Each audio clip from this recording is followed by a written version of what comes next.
dọc lệ ý khúc về lắm mi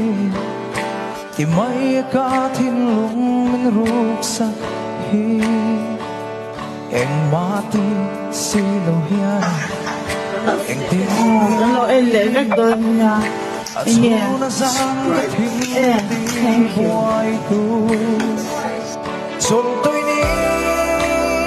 kakak ke message tidak ceritanya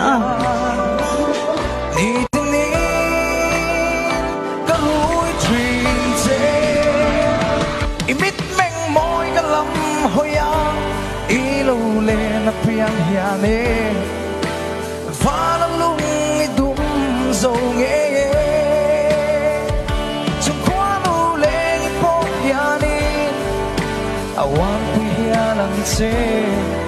ito na chui thắng và lu hay